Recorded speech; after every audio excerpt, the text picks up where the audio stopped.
Historically, there has been a monumental misconception that the only purpose of the Ku Klux Klan was to terrorize and disrupt the lives of black people.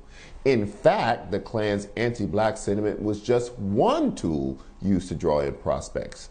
As an organization, the Klan took it upon itself to define who is and what was American and chose to terrorize anything and anyone who countered their moral beliefs and what they thought an American should be.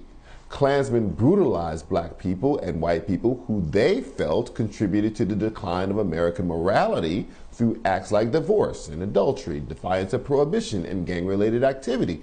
The Klan would often attach their moral beliefs to social tensions on the local level, which led the organization to be anti-Catholic and prohibitionist and anti-Semitic and anti-immigrant and anti-communist agendas. These agendas were often rooted deeply in the Protestant faith, which led Protestant ministers to become spokesmen for the Klan. Also, the threat of increased power of the Catholic Church and the Jewish community made them targets for Klansmen who believed in separatism. Joining us to discuss the Ku Klux Klan's reach of terror beyond black people is Professor of History at NYU and author of The Second Coming of the KKK, Linda Gordon. So Linda, when I was reading this expose from 1921, one of the things that struck me was the headline. When they advertised it, that Negro was the third thing in the series, not the first.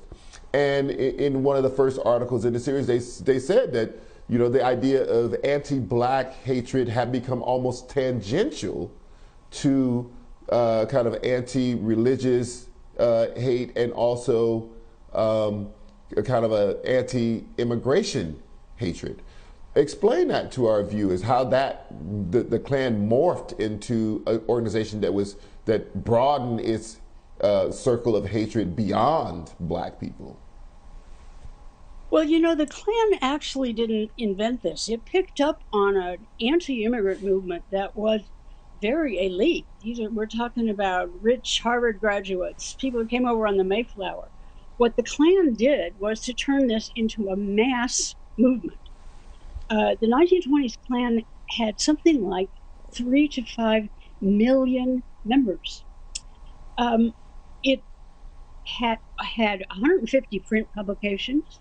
It owned 2 radio stations, and that was fascinating because for many people, radio was a new technology. Their way of talking about the dangers of immigration was through a set of conspiracy theories. And you know, anybody listening or watching the white nationalists of today are familiar with these conspiracy theories. The idea was that this country was destined to be a white Protestant nation, and that these Jews and Catholics were conspiring to take control of the United States. They were infiltrating the government. They were infiltrating the schools. The Klan liked to use the phrase 100% Americans. And what they meant by that was, of course, white Protestants, but particularly white evangelical Protestants. The Klan did not make a lot of headway among what are called the mainline Protestant groups like Episcopalians or Lutherans. But the Klan had thousands of minister members who praised the Klan in sermons and even urged their listeners to join the Klan, presenting it as a patriotic organization literally sent by God to save America from these infidels, right, the Jews, Catholics, etc., who are going to take control over it. So, and also, discuss for us how the response became more panicked only after the Klan broadened its appeal beyond black people. You know, there wasn't, this expose did not happen in the first iteration of the Klan when they were terrorizing black people all across the South.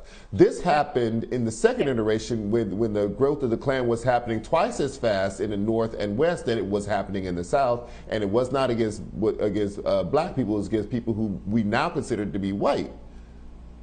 Yes, and at the time, it wasn't clear to a lot of people that those people were white. But, you know, this was actually a very brilliant move, because these Klan people who tried to bring the Southern terrorist Klan to the North, they understood that in 1920, the African-American population was still relatively small in the North. So they expanded their bigotry. And you know, there'd always been anti-Semitism. There'd always been anti-Catholicism. They didn't invent it, but they produced it big time in many, many ways. In addition to their print publications, one of the things they specialized in was putting on these outdoor giant spectacles in which there was a lot of patriotic stuff, but there were also like county fairs, there were games, there were things for children. Frequently at these, the imperial wizard, as he was called, the head of the Klan, would come in on a small airplane, which was a total thrill because most Americans had never seen an airplane, let alone see one flying and landing in their yard. They used very, very sophisticated lighting and choreography. In other words, they were really trying to convince people that the Klan was a truly patriotic organization, that they could all join, and that but more than that, that the country needed them to join because the country was in danger.